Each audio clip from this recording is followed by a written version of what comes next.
Hello everybody, welcome to my channel Chahak Sharma. I hope you are good. So today's topic is of economics syllabus discussion of UPSC. As we all know that all the UPSC aspirants that are embarking their dream upon, so they are very nervous and anxious about how what is the syllabus of economics, how can we decode the syllabus. So we'll study all the syllabus of the economics thoroughly and revise all the the topics that are coming in the past 10 years, 15 years or 20 years, so that we can have an easy understanding of that. Okay, so first of all, you just have to be clear with your mind that this is not something that is you know too vast or you can't do it. You have a positive mindset and let's go through. So I have this paper 4. Generally it is called as paper 3 of economics, but we have paper 4 in general. Okay, now the paper 3, that is consist of technology, economic development, biodiversity, environment, security and disaster management. Okay, so these are the topics that are, these are the, if we cannot say these are the topics, these are the subjects. So we have to cover these. Now, for economics, as far as concerned, there is Indian economy and issues related to planning, mobilization of resources, growth, development, and employment. This is a one sentence. Okay. Now, the second one is inclusive growth and issues arising from it, and the third one is government budgeting. Okay.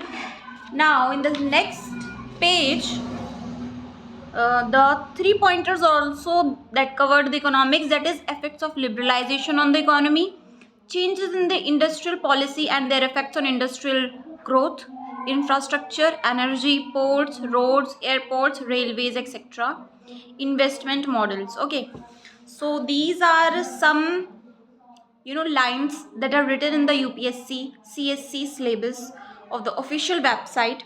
So whosoever is concerned about what to do or what not to do, first of all they will have to go through the syllabus, the lines as it is, and have a photocopy of that syllabus. For instance, if you are not understanding it very well. Now, so what we have to do, we have to thoroughly revise that what is written in the syllabus. Okay, now this is written in Indian economy and issues related to planning. Okay, so what is Indian economy? Sorry for the background voice. Yeah, so what is Indian economy? Indian economy consists of all the infrastructure, all the GDP. Economy is what? Economy is something that is economy is something that is related to the buying and selling of goods and services. It is the financial planning of all the returns of monetary policy as well as fiscal policy that is included in the economy. Economy is the way of livelihood, how the livelihood or how the people living in our country. So the management of the resources, the scarcity of the resources, the managing capacity of human resource have to manage the economic as well as the natural resources in efficient manner.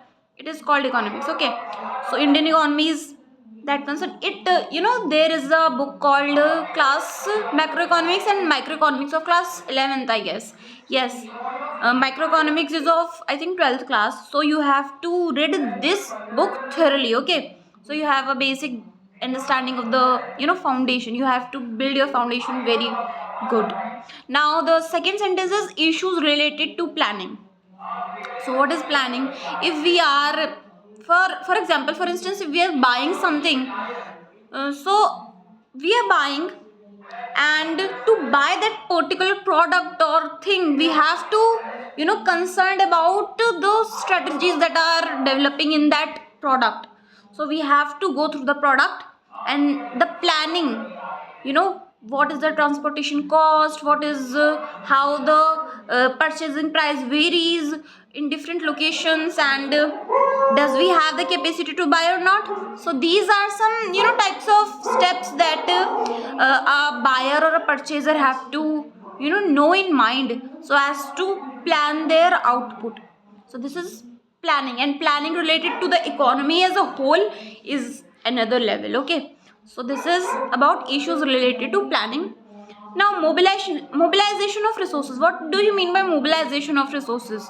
Now there is one resource, and the resource is completely in one area only, but we have to come into the particular area as well. So for the mobilizing the resource to the wholesaler or to the final product is a big challenge.